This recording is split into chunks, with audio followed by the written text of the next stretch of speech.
Hey, all those awesome people at AmericanNinjaWarrior.com. Hey, Matt, and all the viewers. My name is Ryoga Vee. I'm from Sunnyvale, California, which places me smack dab in the Northwest region. And I've been given a list of questions here that I would like to answer for you all so you can understand what it's like being a member and a participant in American Ninja Warrior. So, without further ado, let's get right to it. So, do you remember the first time you watched Ninja Warrior and what your thoughts were? Ninja Warrior didn't really pop on my radar until sometime around in 2007. My first memory that I have was watching Brian Orozco and Rousselis Perry do the obstacle course that took place, I believe, at a ropes facility, or maybe it was like a parking lot somewhere. Yeah, the ropes facility came afterwards. But yeah, I remember they were doing the cliffhanger around a box, and I was like, that's kind of cool. And I also remember when Brett Sims went his first time, and when they were on Attack of the Show, and I think it was Kevin just leaned over to him and was like, hey, you want to go to Japan? And he was like, yeah! So that was my first memory of Ninja Warrior at all. Question number 2. When did you decide that you just had to try and compete on Ninja Warrior, American Ninja Warrior?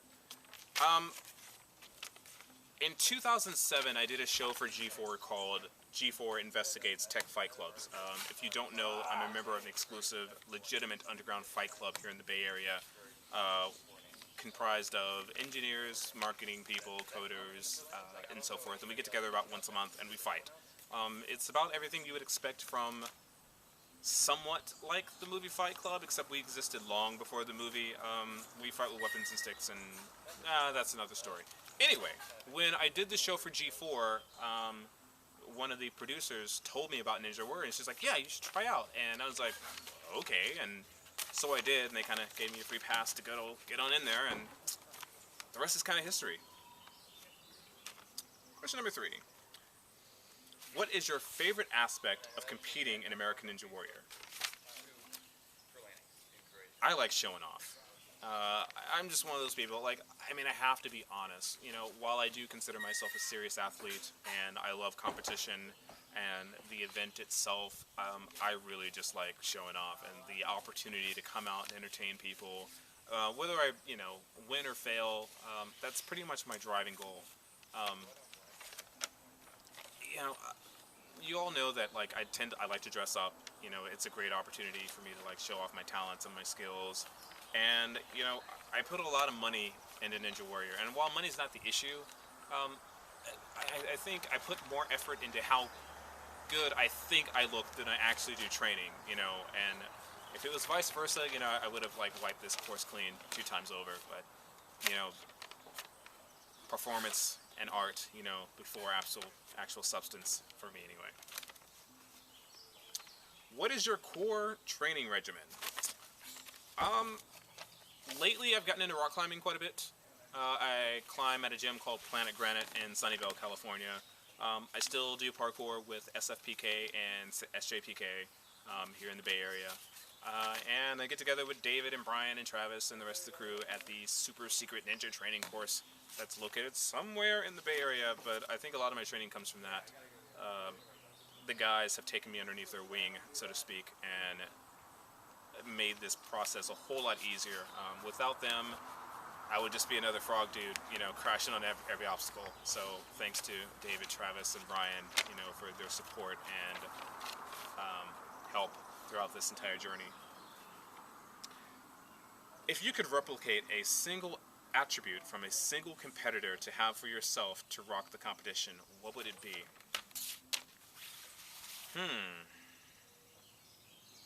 A single attribute of a single competitor. David has a lot of skill. Brian Kretsch has a lot of heart. Travis Furlonic has a lot of zest. Russ Blackie Chan is a beast. A tremendous amount of strength. Ryan Stratus, honor.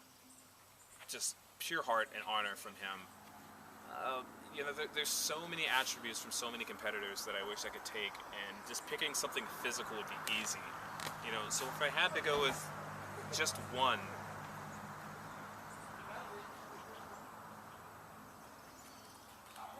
you know, I don't even know if I can answer that question, because there's so much to pick from. And like I said, I wouldn't pick something that's strictly physical, because, you know, anyone can go to the gym and anyone can, you know, bulk up and get strong, and anyone can train day in and day out and get technique.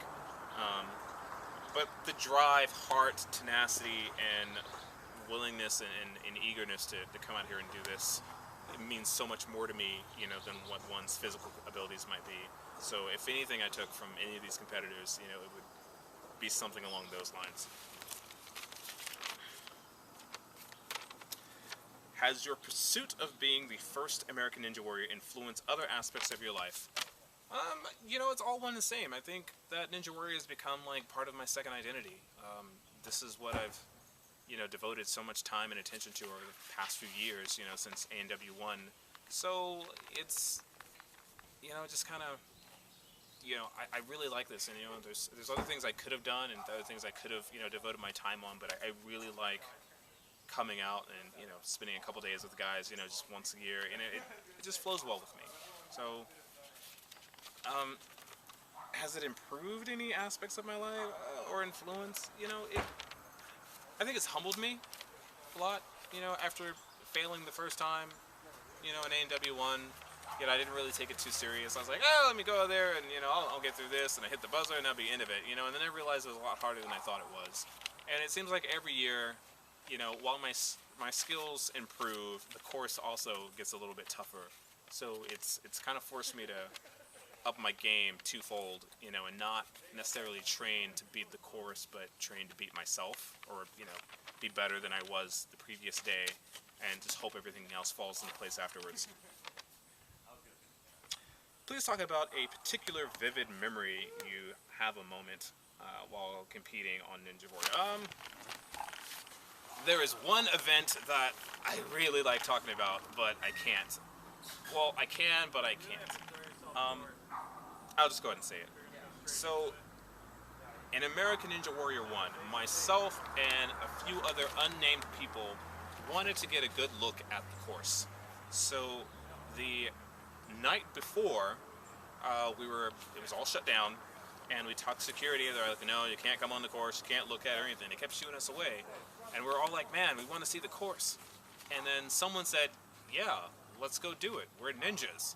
So us donned masks and black clothing, and I remember we jumped the wall and climbed through the woods and hopped some fences, and we ended up getting on the course. And while we were there were security guards marching back and forth with flashlights. We ended up knocking over like this guardrail, which made a whole bunch of noise. We almost got caught. We had to like sneak up underneath like one of the obstacles, you know, upside down, so they didn't see us. You know, it was, you know, it's too bad I don't have a video of it, because it really was pretty epic. But and I can't believe I'm admitting that I actually broke the rules the first year, but you know, it was so long ago. But yeah, that actually happened. That, you know, if I'm not going to say who it was, you might find out someday, you know, from other people, but yes, there was an actual infiltration mission at American Ninja Warrior 1 in Los Angeles, where myself and some other people actually got on the course, and we didn't jump on anything or test anything. Our goal was to get on it, well, to touch it, you know, to say that we actually got through hordes of security and put our hands on the obstacles, and we did. That was crazy.